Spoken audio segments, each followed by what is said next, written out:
Salam guru penggerak, tergerak, bergerak, menggerakkan.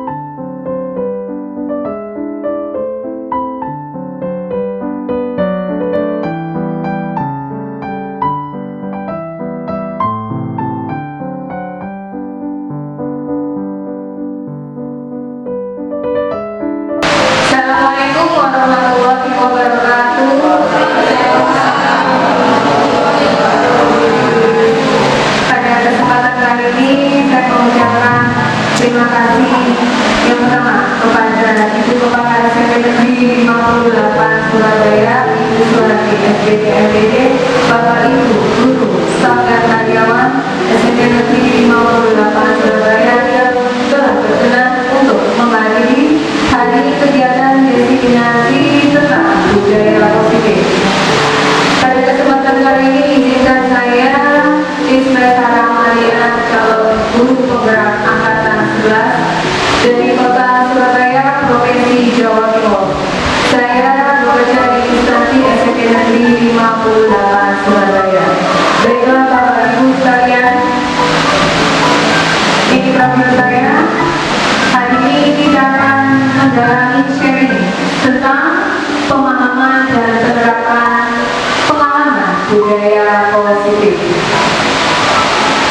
Latar belakang saya untuk mendefinisikan kegiatan hari ini adalah untuk memahami dalam penerapan konsep-konsep nilai budaya positif di sekolah seperti budaya positif, motivasi perilaku manusia, posisi kontrol guru, pembuatan keyakinan kelas atau sekolah, dan penerapan pendidikan tertinggi. Budaya positif ini terbangun dengan baik di lingkungan sekolah jika kita semua warga sekolah bisa memahami apa itu konsep tentang budaya positif. Tujuannya yaitu meningkatkan pengertian dan pemahaman tentang budaya positif serta terbentuknya motivasi intrinsik pada murid dengan pembuatan keyakinan kelas atau sekolah. Tolak ukur nantinya adalah terlaksananya diseminasi konsep budaya positif. Kedua, keyakinan kelas melalui kegiatan kesepakatan kelas. Yang ketiga, murid dan guru melaksanakan keyakinan kelas yang telah disepakati secara konsisten. Terlaksananya penerapan studi dan restitusi dalam menyelesaikan masalah siswa. Ini masanya harus ada koordinasi dengan kepala sekolah, dengan para wakil kepala sekolah, dengan melakukan definisi konsep yang pada hari ini, selanjutnya menyusun keyakinan kelas, dan yang terakhir keyakinan kelas ditempel di kelas masing-masing. Dukungan agar kegiatan budaya positif ini bisa terlaksana, yang pertama tadi sudah disebutkan yaitu kepala sekolah, wakil kelas, serta sejawat.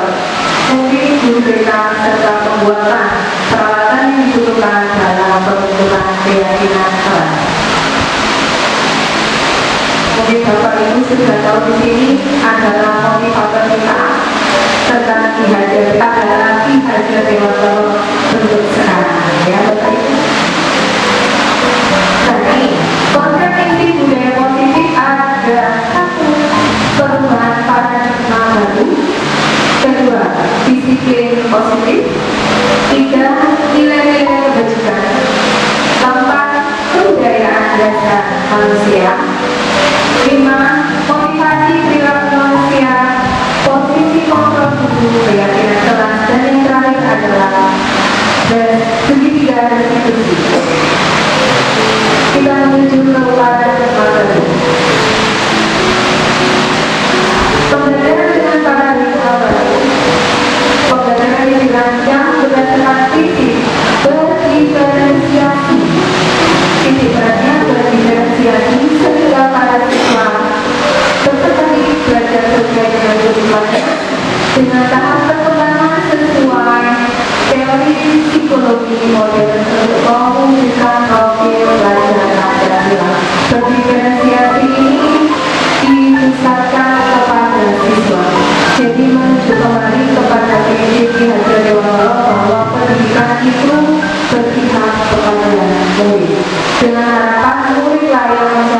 waktu kreativitas murid lain akan kita hanya sebagai fasilitator saja. Konsepsi tentang teori kontrol. Ilustrasinya, guru mengontrol murid. Selanjutnya, ilustrasi bahwa semua penguatan positif dan efektif bermanfaat. Jadi kita hanya mengontrol siswa. Kemudian ilustrasi bahwa kritik dan membuat rasa bersalah mampu menguatkan karakter. Jadi sekarang itu kita menuju ke karakternya peserta didik masing-masing dengan menunjukkan bahwa kita harus bisa membuat rasa bersalah kepada siswa itu muncul dengan harapan tiap apa kejadian yang siswa lakukan nantinya mereka akan sadar sendiri terhadap keyakinan kelas yang telah mereka lakukan sebelumnya. Dan yang terakhir, bahwa orang dewasa tetap terus memahami bahwa disiplin itu sejatinya harus diberikan karena orang disiplin artinya sejatinya yaitu belajar. Dan lanjutkan, ini tentang merubah paradigma teori dari respon ke pendekatan teori kontrol. Yang pertama, realitas kebutuhan kita itu sama. Teori kontrolnya bahwa kebutuhan kita berbeda. Kenapa berbeda? Yang pertama, karena kita berbeda, tidak sama, sehingga kebutuhan kita menjadi berbeda. Bagaimana jadi berbeda itu supaya menjadi satu visi yang sama. Yang kedua, semua orang melihat yang sama responnya. Contohnya bahwa setiap orang memiliki gambaran berbeda. Saya dengan Bapak Ibu semuanya di sini mempunyai gambaran yang berbeda. Kita dari satu gambar punya visi yang berbeda pula. Mengartikannya pun juga berbeda. Jadi berbeda itu sehingga kita terfokus mengapa kita berbeda. Tetapi juga ada pertanyaan dan jawaban mengapa kita harus sama. Selanjutnya kita mencoba mengubah orang agar berpandangan sama dengan kita. Kita berusaha memahami pandangan orang lain tentang dunia. Dunia itu luas, karakter juga luas. Jadi di sini kita tidak boleh terlalu egois, mengertikan apa yang kita paksakan, tetapi kita harus belajar memahami mengapa mereka seperti itu. Perilaku buruk dilihat sebagai suatu kesalahan. Semua perilaku memiliki tujuan. Jadi setiap perilaku yang dihasilkan oleh peserta didik kita itu beragam. Dan kita tidak boleh menganggap bahwa perilaku salah mereka itu adalah buruk. Mereka punya suatu alasan sehingga mengapa hal itu mereka lakukan. Disitulah yang akan kita dalam lebih lanjut. Orang lain bisa mengontrol saya, yang kontrolnya hanya Anda yang bisa mengontrol diri Anda. Yang pertama, saya bisa mengontrol orang lain, Anda tidak bisa mengontrol orang lain. Kalau kita mengontrol orang lain tidak bisa, tetapi kita hanya bisa memahami orang lain. Kenapa? Sejatinya menghormati yaitu bertujuan untuk menghormati hak orang lain. Dan yang terakhir, pemaksaan ada pada saat bukan gagal. Kolaborasi dan konsensus inilah yang menjadi bahan kita untuk bertemu ke arah selanjutnya.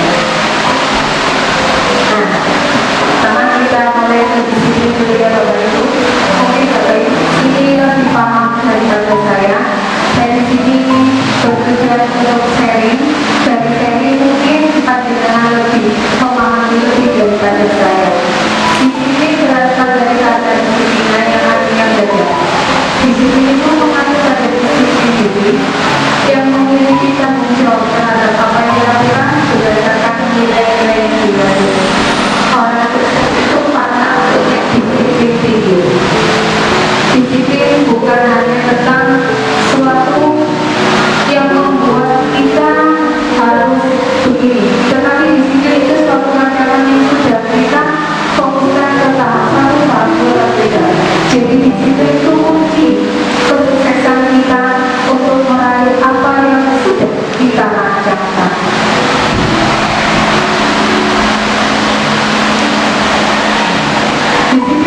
positif merupakan salah satu cara penerapan disiplin yang bertujuan untuk memudahkan kesadaran serta memberdayakan peserta didik tanpa imbalan kebangsaan, ancaman atau hukuman.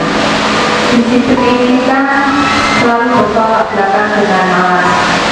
Kalau orang sudah punya niatan ingin maju, maka disiplin positif akan lebih mudah untuk masuk ke dalam jiwa raga kita. Bagaimana cara mencegahnya? Yaitu menunjukkan kesadaran diri. Di sini potensi kita untuk diuji. Sebagai pendidik, tujuan kita adalah menciptakan peserta didik yang memiliki disiplin diri sehingga mereka berperilaku mengacu kepada nilai-nilai kebersihan diri mereka dan memiliki motivasi intrinsik dalam perubahan ke arah lebih baik. Namanya saja disiplin, apalagi ditambahi disiplin positif. Namanya positif akan bertujuan jauh lebih baik. Disinilah peran kita teruji. Kita sebagai pendidik, sebagai orang tua, sebagai fasilitator juga, bagaimana cara kita menunjukkan disiplin positif kepada para siswa dan budaya sekolah. Nilai kebajikan diri kita. Yang pertama yaitu positif pelajaran, profil pelajaran Pancasila. Saya yakin di dalam diri sudah menanamkan nilai-nilai kebajikan, yaitu beriman kepada Tuhan Yang Maha Esa, beragama mulia. Salah satunya ada kebiasaan di lingkungan sekolah kita, yaitu sholat berjamaah, ada sholat duha secara serentak, ada juga istighosah, ada juga literasi itu, terus 3S, senyum, sapa, dan salam. Mandiri, kita di sini dituntut untuk mandiri dan mengaplikasikan dalam kegiatan sehari di proyek P5. Anak dituntut untuk mandiri, bernalar kritis, bahwa di situ kita juga mengetahui bahwa mereka mempunyai kebinekaan global. Tiap anak karakternya bisa, tapi bagus dengan P5 menyatukan satu visi membuat karya dari siswa, adanya gotong royong kreatif. Selanjutnya kita menuju ke rally CDP, yaitu adanya toleransi, bahwa di sini tidak hanya siswa muslim, ada juga yang non-muslim, tetapi kita menjunjung tinggi adanya toleransi, rasa hormat, tidak ada pembulian, adanya integritas, mandiri. Lagi di sini menghargai di saat yang muslim sholat zuhur, maka yang selain muslim ada kegiatan sehingga kita sama-sama berjalan dan sama-sama saling menghormati dengan kepercayaannya masing-masing. Antusias, empati, keingintahuan, kreativitas, kerjasama, percaya diri dan komitmen. Selanjutnya yaitu 9 pilar. Yang pertama, cinta Tuhan dan segenap ciptaannya. Karena penerapannya kami sudah dikenalkan tentang sholat zuhur berjamaah, secara tidak langsung kita mencintai Tuhan kita. Secara tidak langsung para siswa sudah melakukan kewajibannya.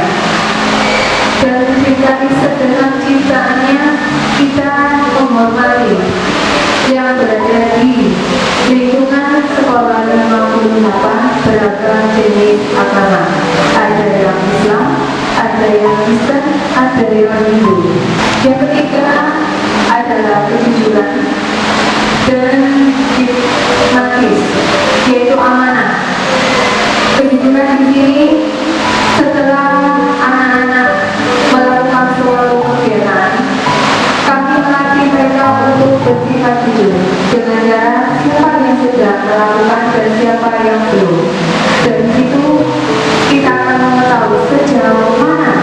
kejujuran yang telah diaplikasikan oleh para siswa dalam suatu proses pembelajaran. Yang keempat, hormat dan santun dengan adanya kegiatan 3S senyum, sapa, dan salam, melatih dan mengaplikasikan para siswa untuk hormat dan menghargai setiap bapak ibu pada saat mereka di kehadiran dan pulang, serta dalam proses kegiatan belajar mengajar. Dermawan suka menolong gotong royong. Dermawan di sini bahwa di SMP Negeri 58 ada kegiatan namanya Jumat Berbagi. Di sini banyak sekali kegiatannya, mulai yang ada di dalam Jumat Series, yaitu Jumat Inspirasi, yang kedua adalah Jumat Bersih, yang ketiga Jumat Sehat, dan yang keempat Jumat Berbagi, serta Jumat Inspirasi. Percaya diri, gratis, dan bersejahtera. Percaya diri teruji dengan adanya program ini, para siswa dilatih untuk percaya diri dalam presentasi masa depan, mempresentasikan hasil karya mereka dalam kelompok, di mana di situ mereka dituntut untuk bekerjasama, kolaborasi, dan mengelola satu visi dengan berbagai karakter siswa. Kepemimpinan dan keadilan. Kepemimpinan bisa dilihat dalam para siswa dalam kegiatan pemilihan pengurus kelas dan juga pemilihan anggota OSIS. Kami melatih mereka untuk mempunyai jiwa pemimpin dan adil, baik dan rendah hati. Disinilah proses kita menanamkan suatu kebaikan bahwa kita yang akan menolong kita selanjutnya. Dan yang terakhir, toleransi, kedamaian, dan kesatuan. Tiga hal ini kita perlu hingga sekarang, sehingga muncullah suatu perilaku yang mencerminkan suatu profil belajar Pancasila dalam suatu diri mereka menuju ke kebutuhan dasar manusia. Setelah dari kontrol, sekarang ke slide selanjutnya, pemahaman yang saya sharingkan kepada panjenengan yaitu kebutuhan dasar manusia. Namanya saja dasar kebutuhan. Segala sesuatu yang kita lakukan untuk mendapatkan apa yang kita inginkan. Kebutuhan dasar manusia itu beragam.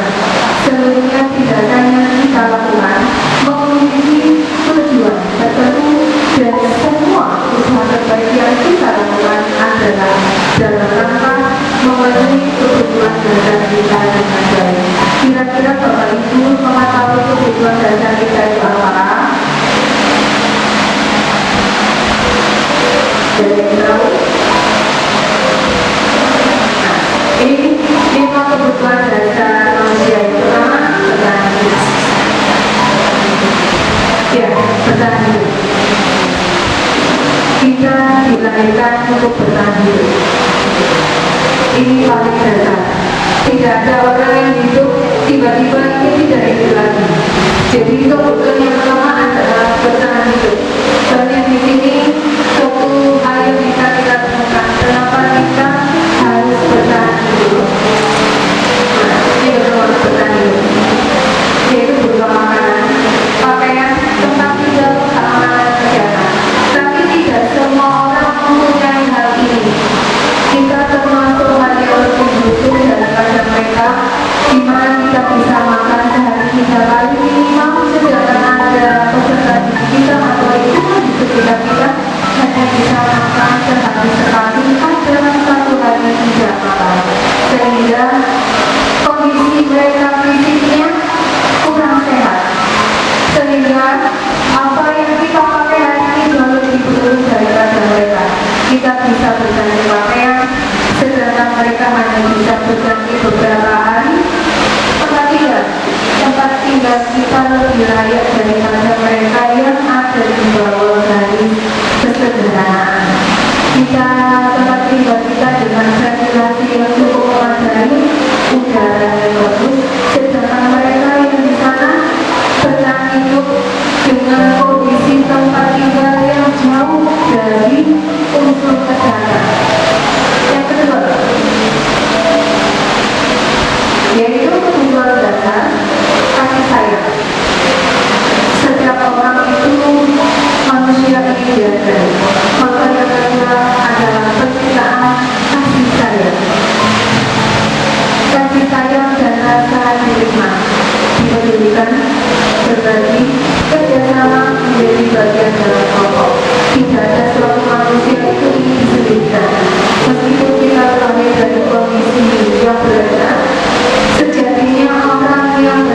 Jadi dalam keluarga kita, mereka juga butuh untuk merasa diterima dan butuh untuk merasa disayang. Karena manusia itu bersifat sosial. Jadi apapun yang mereka tanamkan prinsipnya, sejatinya mereka itu merasa ingin didengarkan. Tidak ada manusia yang ketika dia berbicara akan selalu diajukan. Maka itu rasa kasih sayang kita harus dimiliki di nomor 2. Yang ketiga, kebebasan. Apa itu kebebasan? Nah, mandiri, memiliki pilihan, mencoba hal baru, mampu mengendalikan anak dirinya. Manusia itu ingin bebas, dan manusia yang ingin dikurung. Kalau semakin usia bertambah, akan muncul rasa apa? Mandiri. Karena secara langsung bisa kita lakukan. Saya saja sendiri, saya sudah bisa mandiri. Kenapa kok apa yang saya lakukan tidak selalu diterima? Itu hanya sama dengan manusia yang lain. Mandiri memiliki pilihan. Kalau kita tidak memiliki pilihan, maka kita tidak akan memilih pasangan hidup kita. Manusia itu kan punya berpasangan untuk diri kita. Sedangkan mereka juga memiliki pilihan. Kalau kita tidak punya pilihan, berarti hidup kita itu warnanya satu. Kalau kita putih ya kita. Sedangkan warna itu buahnya lebih dari 12 warna. Mencoba hal baru. Ada manusia yang tidak ingin belajar. Anak saja dari yang dulu ingin belajar berdiri, dari berdiri belajar berjalan, sama halnya kita dari SD ingin lanjutkan ke SMP, itu adalah suatu hal baru yang harus kita mampu kendalikan. Selanjutnya, kebutuhan dasar manusia yang keempat adalah rasa kesenangan.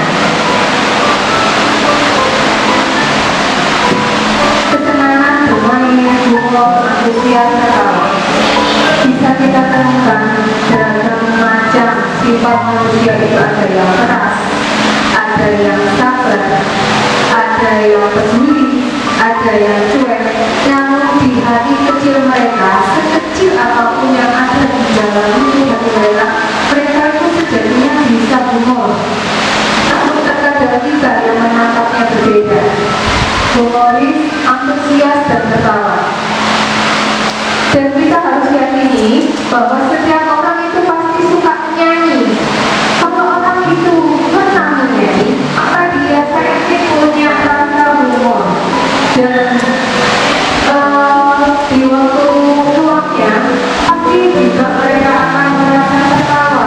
Jadi tidak ada yang namanya manusia itu dalam sepanjang hidupnya satu hari, tapi dia tidak belajar untuk tertawa. Sekeras apapun manusia itu. Yang selanjutnya bisa kita lihat kebutuhan dasar manusia. Yang terakhir adalah penugasan. Yang kelima, harga diri, keinginan untuk dianggap pemimpin, berprestasi, diakui, didengar. Bukan manusia dewasa, anak kecil. Mungkin bapak ibu yang punya anak kecil di rumah, mereka itu kalau cerita apa-apa pasti kepingin didengar. Mama, aku hari ini seperti ini. Ya, aku tadi dari sekolah ini didengar. Tetapi karena kita terlalu sibuk dan terlalu capek, tidak bisa memanage waktu, sehingga kita hanya mendengar oh iya, oh iya, oh iya. Nah, sehingga muncullah di dalam hati mereka, orang tua aku aja gak mendengar, aku terus cerita ke siapa?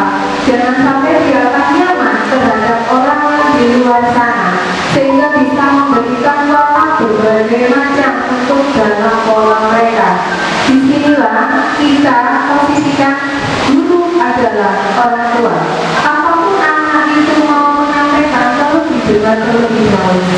Fokus, meskipun ceritanya itu berambiang kalau orang Jawa bilang tidak fokus, tapi mereka itu punya didengar. Setelah itu apa? Diakui. Kita berada di sini.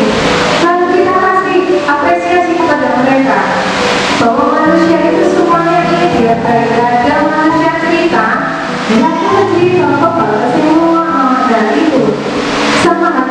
dengan diri kita. Apapun yang mereka ceritakan, mohon dihargai dulu. Jadilah pendengar, terus berikan mereka apresiasi. Setelah itu mereka akan mencoba maupun menjelaskan mereka telah ada.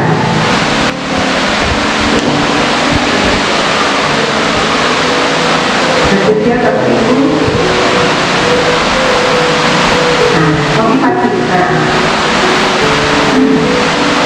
Motivasi. Motivasi perilaku manusia untuk menghindari ketidaknyamanan lingkungan. Tidak ada manusia itu maunya didukung. Makanya sebisa mungkin kita harus ngasih motivasi. Yang kedua, untuk mendapatkan imbalan pembelajaran, untuk menghargai diri sendiri. Selanjutnya,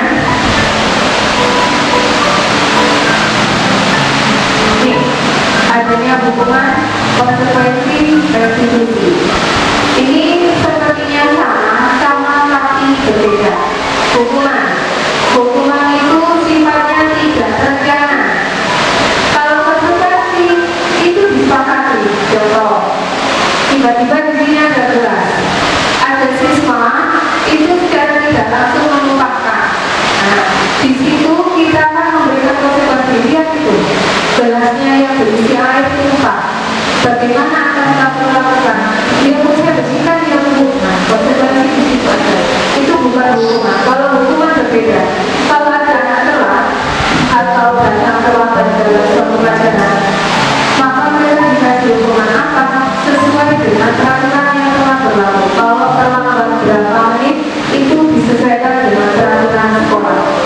Kalau restitusi, proses menciptakan kondisi bagi murid untuk memperbaiki kesalahan. Restitusi berbeda dengan konsekuensi. Rata-rata konsekuensi itu secara tidak langsung adalah yang memiliki satu pihak. Tapi kalau restitusi itu adalah kita menyadari terlebih dahulu, memvalidasi identitas terlebih dahulu. Mengapa kami melakukan ini? Nah, kita menuju langkah kedua dan yang ketiga, sehingga akan muncul suatu keyakinan dan merubah dari hal yang salah menjadi penyadaran yang baru. Yang kedua, untuk hukuman, murid tidak tahu apa yang terjadi dan tidak dilibatkan. Kita merumuskan suatu hukuman biasanya tidak disepakati orang banyak, tetapi orang banyak harus mengetahui bahwa ini loh hukuman jika kamu melanggar. Kalau konsekuensi, murid tetap dibuat tidak nyaman. Konsekuensinya, kamu seperti ini loh ya, kamu seperti itu loh ya. Ya, hampir sama dengan hukuman, tapi konsekuensi jauh lebih masuk ke dalam ranah yang tidak memberatkan. Sedangkan restitusi, proses kolaboratif yang mengajarkan murid untuk mencari solusinya sendiri. Contoh, kalau ada anak yang bertengkar, apakah kamu benar melakukan seperti itu? Untungnya kamu tidak menggunakan senjata tajam. Dari situ kita melatih otaknya untuk berpikir sehingga mereka bisa mencari solusi bahwa mereka melakukan hal yang tidak bersifat salah dan berupa lebih banyak fisik. Sedangkan restitusi menghindari suatu kontak fisik. Kita menuju ke 5 posisi kontrol guru. Guru itu bisa berubah menjadi 5 ini. Pada saya, bagaimana semua bisa menuju ke penghukum, bisa membuat merasa bersalah, bisa kita menjadi posisi teman, bisa jadi manajer atau pemantau. Bagaimana ini? Kita bisa lihat. Contoh, kalau kita posisinya berdiri di lapangan selama 1 jam, ada siswa terlambat lebih dari 15 menit. Disitulah posisi kita sebagai seorang penghukum. Berdiri ya sampai 1 jam di lapangan, membuat bendera. Yang kedua, contoh pembuatan bersalah. Berapa kali Bapak Ibu harus memberitahu kamu selalu saja tidak menghiraukan. Ibaratnya kita lihat seperti orang Jawa bilang, agak mangkel, anak ini kok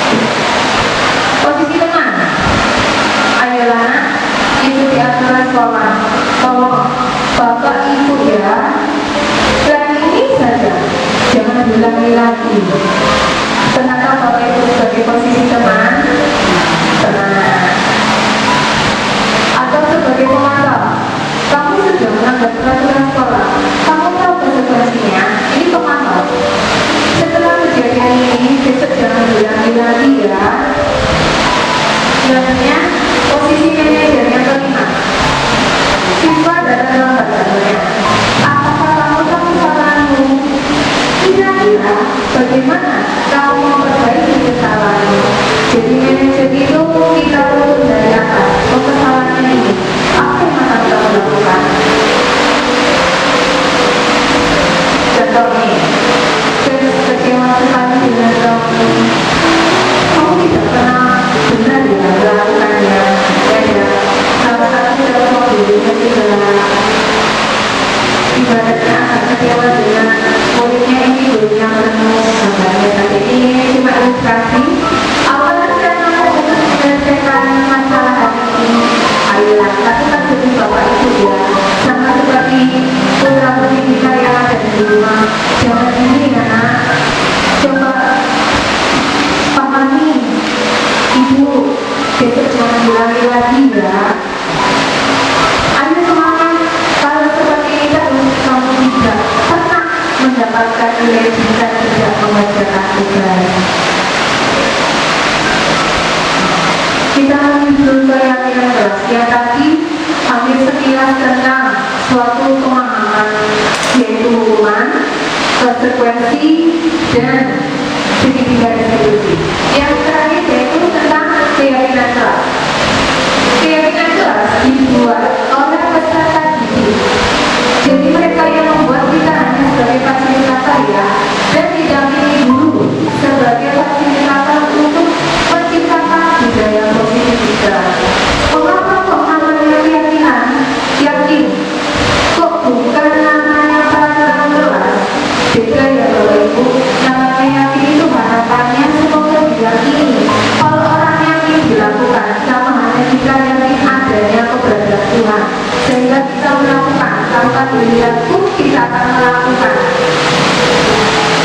Dibuat dengan melibatkan seluruh warga kelas atau warga sekolah dan membuat keyakinan kelas sesuai dengan kondisi kelas dan sekolah sehingga mudah ditetapkan. Jadi buatlah untuk memancing mereka agar nantinya anak-anak itu membuat kalimat yang tidak terlalu kompleksitas agar tidak menyinggung, memahami juga membingungkan para siswa. Dinyatakan dalam pernyataan positif. Jadi tidak diharapkan untuk menggunakan kata tidak, jangan. Jadi kalau terlambat jangan datang terlambat ya. Berarti keyakinannya nanti berucap bertuliskan dalam tepat waktu. Bersifat abstrak, abstrak itu menyeluruh, tapi tujuannya satu. Berupa pernyataan universal yang tadi sudah saya sebutkan menggunakan kalimat singkat, jelas, mudah diingat. Karena anak itu kalau terlalu buahnya susah untuk menghafalkannya. Nah ini segitiga resolusi. Yang pertama menstabilkan identitas, yang kedua adalah menanyakan keyakinan, yang ketiga menunjukkan tindakan yang pertama menstabilkan identitas, yang kedua validasi tindakan yang salah, ketiga menanyakan suatu keyakinan. Menstabilkan identitas itu seperti tiap manusia pernah melakukan kesalahan, tidak ada yang sempurna. Jadi kita identitaskan dulu, memfokuskan diri anak terlebih dahulu. Jika suatu saat mereka mempunyai suatu permasalahan di tengah jalan, disinilah kita menerapkan yang pertama, menstabilkan identitas. Berbuat hal itu saja, dan ada manusia yang tidak salah. Selanjutnya kita bisa melihat apa yang telah dilakukan. Ibu bapak tidak mau menjadi siapa yang salah, namun ibu bapak menjadi solusi. Validasi tindakan yang salah, kamu pasti punya alasan mengapa melakukan hal itu. Kamu melakukannya karena kesal, padahal kamu bisa melakukan lebih buruk dari ini. Keyakinan kelas kita itu seperti apa? Nilai-nilai apa yang telah disepakati bersama? Kamu ini menjadi orang seperti apa? Jadi selanjutnya keyakinan yang kita bawakan terakhir adalah apa? Anak ini mengetahui bahwa keyakinannya sudah pernah disepakati kita. Oh iya ya Bu, saya berarti telah melakukan hal tentang keyakinan yang saya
materi, mengapa hal itu dia lakukan.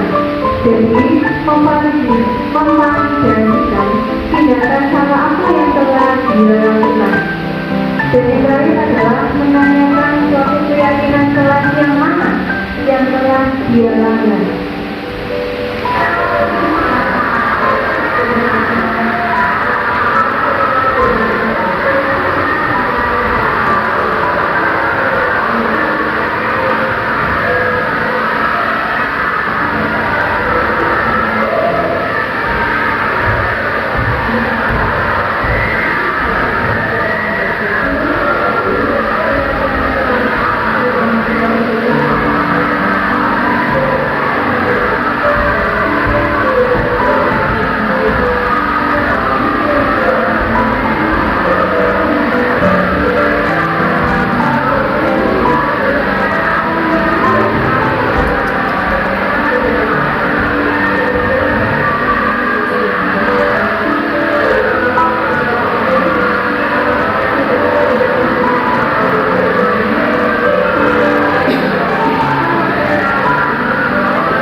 Verifikasi yang pertama apa Bapak Ibu?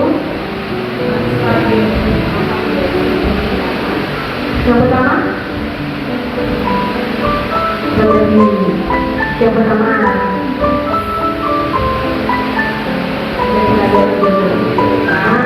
menstabilkan identitas. Selanjutnya memvalidasi tindakan yang salah. Yang ketiga menyatakan keyakinan. Itu ada satu maksud lagi. Yang kedua, kami sering terlambat. Ini sering banyak yang terlambat sehingga banyak pelajaran yang tertinggal. Kita bisa lihat menstabilkan identitas dari kasusnya Fahmi, dari ceritanya Fahmi ya.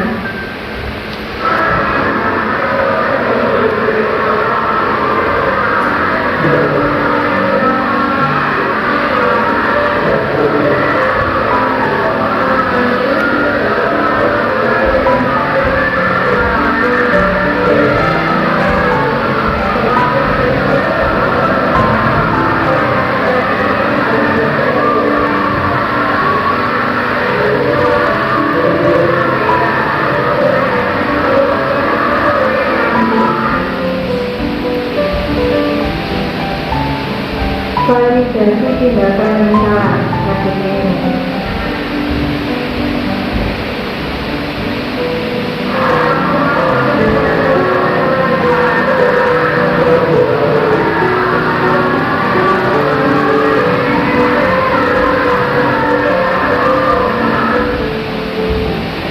Maka setelah validasi tindakan yang salah, yaitu menanyakan keyakinan apa yang telah kami langgar, keyakinan yang sudah dia langgar terhadap keyakinan.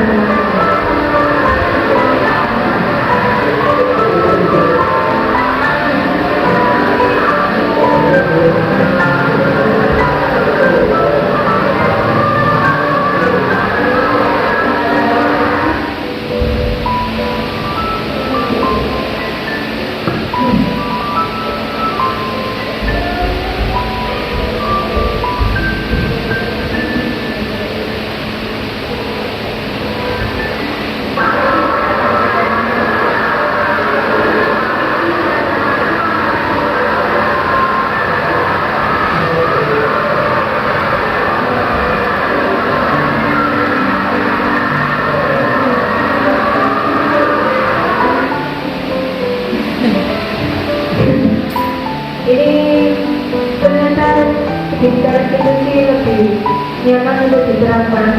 Ini adalah balik dari siswa.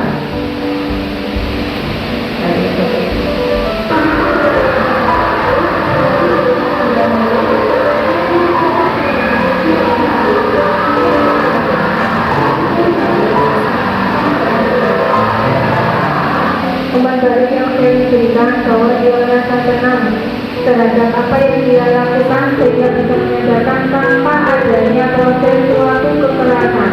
Karena awalnya Feli itu marah terhadap temannya karena hasilnya sering dicontek. Dan yang kedua, nama orang itu dari kami yang sering terlambat karena sering berkecil.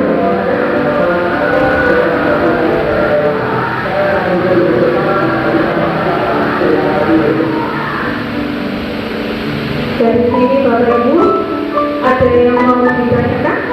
Maka saya buka sesi tanya jawab yang mau berbicara. Coba dulu. Silakan.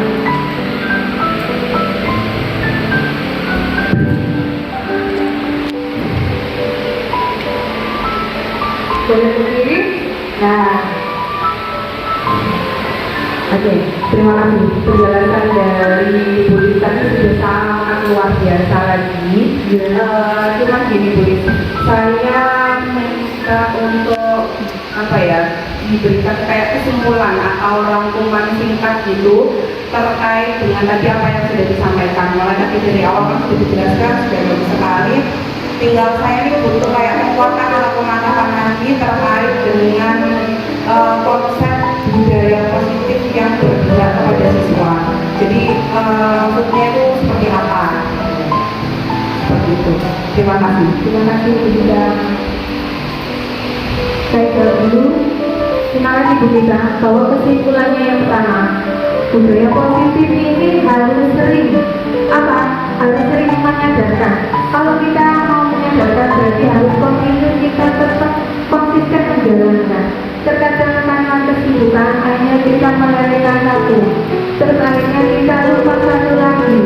Jadi butuhnya adalah komitmen yang pertama, Bapak Ibu ya. Kalau kita sudah komitmen nawa itu, semuanya itu meskipun sesibuk apapun, meskipun kita lupa, kita akan kembali kepada niat awal, yaitu komitmen. Yang kedua, ayo kita sama-sama. Jadi bergandengan tangan, jangan sampai bergandengan tangan ini lepas. Kalau kita sudah punya misi tentang budaya positif, kita sama-sama bergerak. Namanya saja bergerak itu melelahkan, tapi bagaimana rasa lelah ini bisa membudayakan budaya positif. Jadi jangan sampai bergerak sama satu pihak saja, yang lainnya hanya mengekor. Bahwa kita itu harus punya satu prinsip yang sama, berjalannya bersama. Nah, budaya positif ini satu, harus dirancang sesuai dengan kebutuhan kita. Dirancang terlebih dahulu seperti tadi, yaitu budaya kita tentang beriman dan bertakwa. Kalau sudah punya konsep bahwa kita itu menerapkan sholat zuhur, ya bagaimana budaya itu positifnya sholat zuhur itu kontinu, sholat duha itu kontinu. Itu yang pertama. Yang kedua, kalau ada anak yang hilang, bagaimana budaya positifnya kita? Jangan sampai hari ini besoknya berubah. Dan itu dimasukkan lagi konsepnya, komitmennya awal. Jadi satu komitmen, yang kedua kesadaran. Bahwa kalau kita sudah sadar, apapun kita akan kembali kepada realita. Namanya saja sadar. Yang ketiga, ayo sama-sama bergandengan tangan, bergotong royong. Karena apa? Sekolah kita itu ibaratnya rumah kita. Kalau rumah kita yang mulus cuma satu, banyak kotoran yang akan menumpuk karena melelahkan.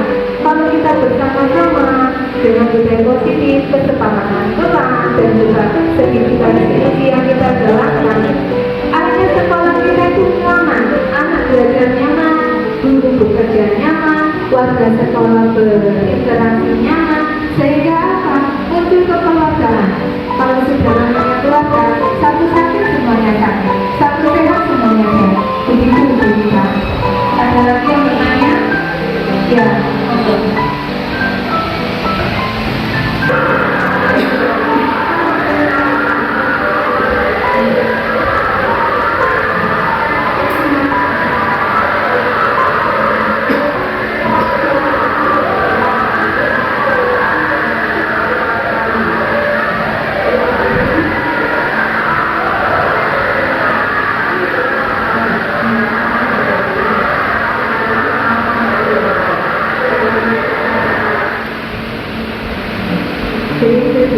spesifikasi yang pertama apa Bapak Ibu? Yang pertama? Yang pertama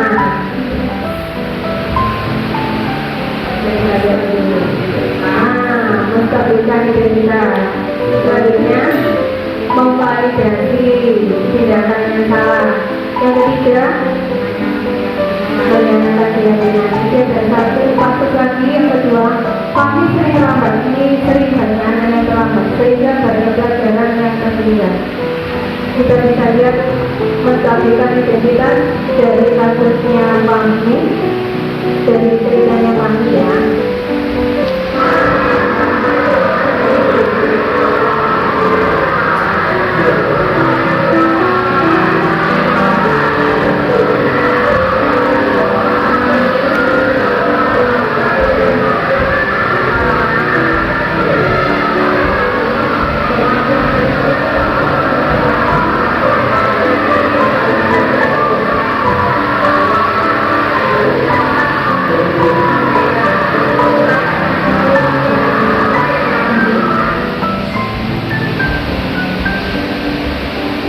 Validasi tindakan yang salah yang ini.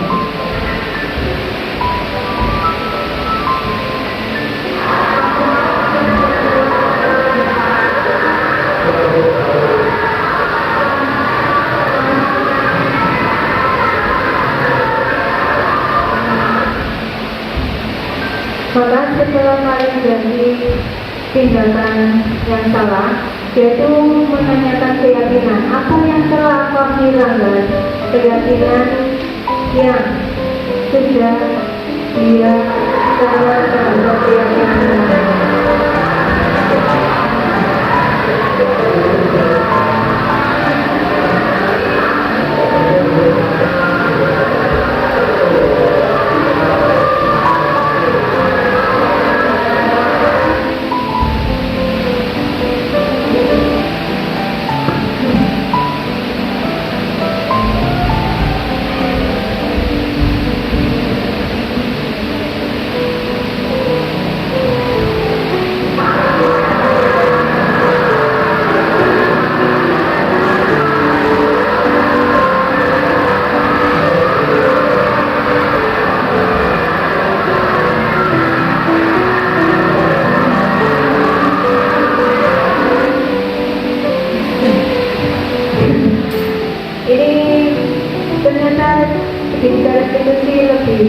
Nyaman untuk diterapkan.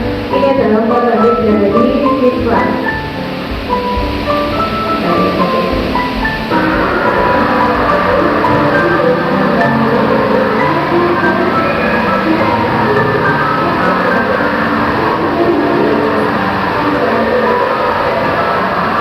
Pembanding yang saya berikan bahwa dia merasa tenang terhadap apa yang dia lakukan sehingga bisa menyadarkan tanpa adanya proses suatu kekerasan.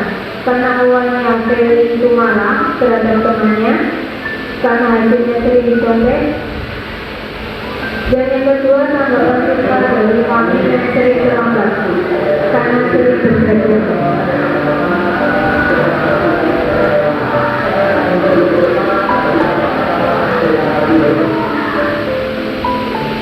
Dari sini Bapak Ibu, ada yang mau ditanyakan?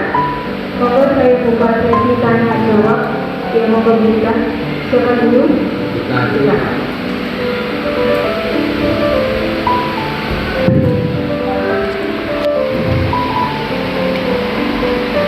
Boleh berdiri? Nah, oke, terima kasih penjelasan dari Bu Lisa sudah sangat luar biasa lagi. Cuma gini Bu Lisa, saya minta untuk apa ya, diberikan kayak kesimpulan atau rangkuman singkat gitu terkait dengan tadi apa yang sudah disampaikan. Mulai tadi dari awal kan sudah dijelaskan, sudah bagus sekali. Tinggal saya ini butuh kayak penguatan atau pengatapan lagi terkait dengan konsep budaya positif yang berpihak kepada siswa. Jadi maksudnya itu seperti apa? Seperti itu. Terima kasih. Terima kasih juga. Saya jawab dulu. Terima kasih Bu Rita, bahwa kesimpulannya yang sama, budaya positif ini harus sering harus sering menyadarkan. Kalau kita mau menyadarkan berarti harus komitmen kita tetap konsisten menjalankan. Terkadang karena kesibukan hanya kita melewatkan satu, terus akhirnya kita lupa satu lagi. Jadi butuhnya adalah komitmen yang pertama, Bapak Ibu ya. Kalau kita sudah komitmen nawa itu, semuanya itu meskipun sesibuk apapun, meskipun kita lupa, kita akan kembali kepada niat awal, yaitu komitmen. Yang kedua, ayo kita sama-sama.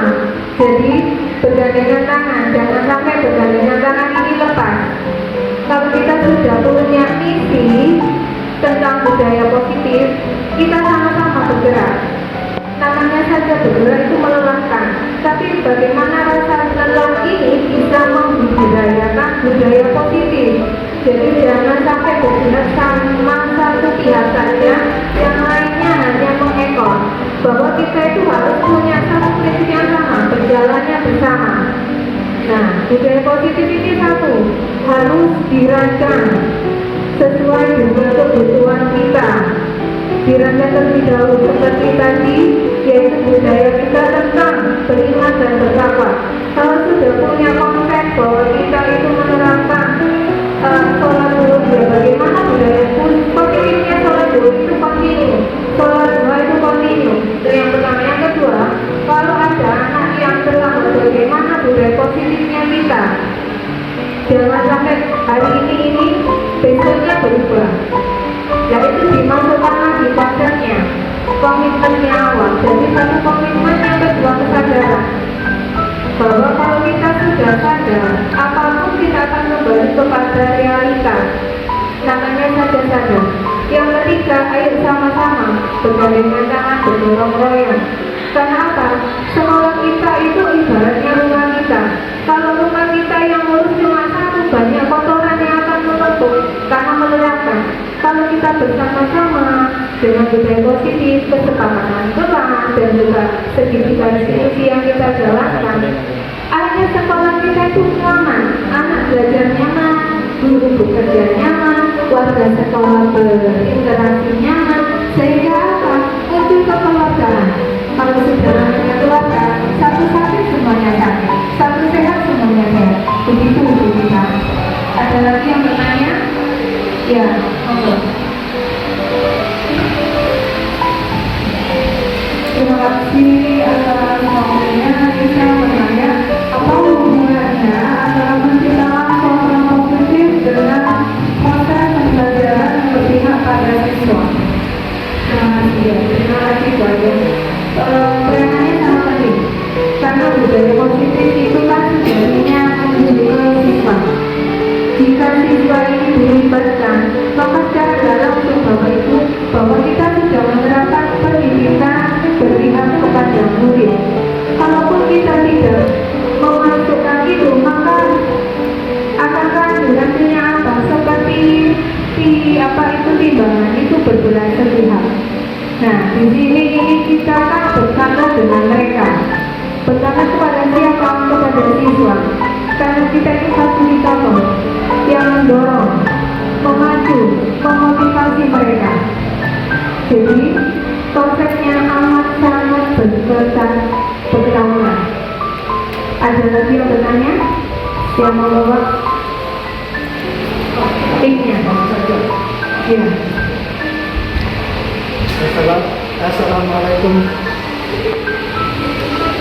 Assalamualaikum warahmatullahi wabarakatuh. Kami izin bertanya, untuk keyakinan kelas itu mengapa sangat penting dalam membentuk budaya positif? Terima kasih. Terima kasih Pak Bagus. Keyakinan kelas itu seperti suatu hal yang akan terjadi. Itu selalu ada yang lurus, ada yang akan berbelok. Nah, kita ini yang memotivasi jika ada salah satu peserta didik kita itu melakukan hal yang di luar rencana, maka dilawan kita bentuk dulu. Namanya apa? Keyakinan kelas. Keyakinan kelas itu dibentuk dari kesepakatan kelas dengan kita memberikan arahan. Pasti nanti ada anak yang terlambat, ada anak yang kita tidak mendoakan, ada anak yang bertengkar, ada anak yang mengganggu teman.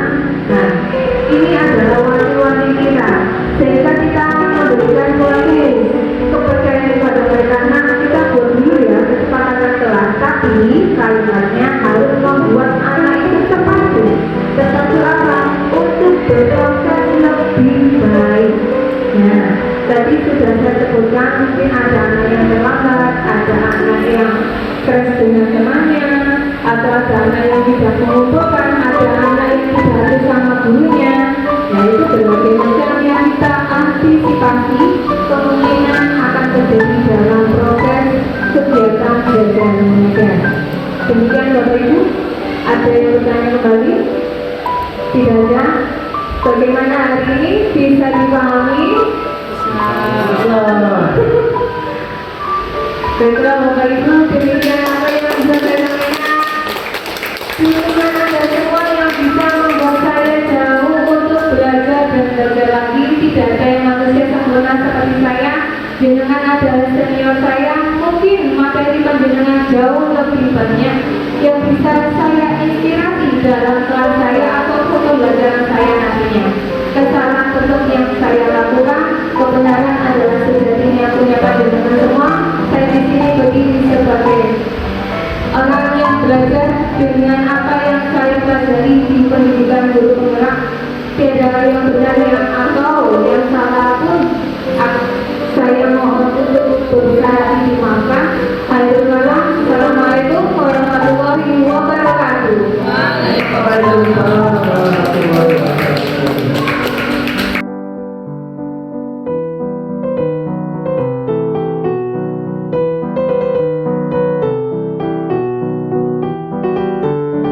Warahmatullahi wabarakatuh.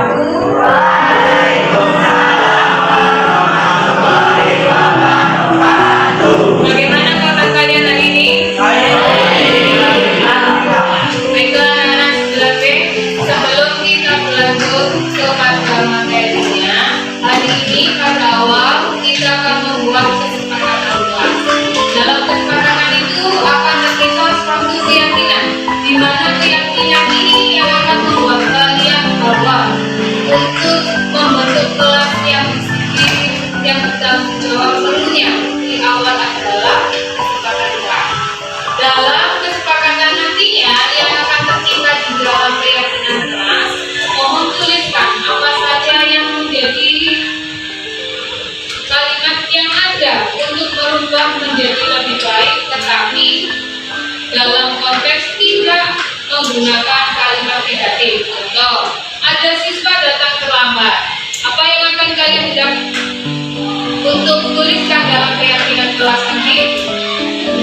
Datang tepat waktu. Jika ada temanmu yang menyontek di dalam kelas, ulangan tugas, apa yang tidak kalian beri support dalam keyakinan kelas? Jujur. Ada yang masih bingung? Saya akan memberikan post-it ini, tulislah yang menjadi keyakinan kelas supaya 9B ke depannya menjadi kelas yang lebih baik daripada sebelumnya. Silakan. Sama saya bagikan.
wabarakatuh. Perkenalkan, nama saya Keila Putri Aprilia Zabila dari kelas 9B. Warahmatullahi wabarakatuh. Perkenalkan, nama saya Irsad Haki dari kelas 9B. Perkenalkan, nama saya Fabio Fano dari kelas 9B. Assalamualaikum warahmatullahi wabarakatuh. Perkenalkan, nama saya Felicia Malia Maria dari kelas 9B.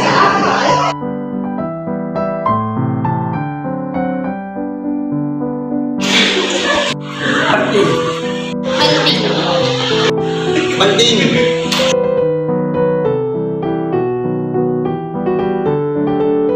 Agar bisa bertanggung jawab.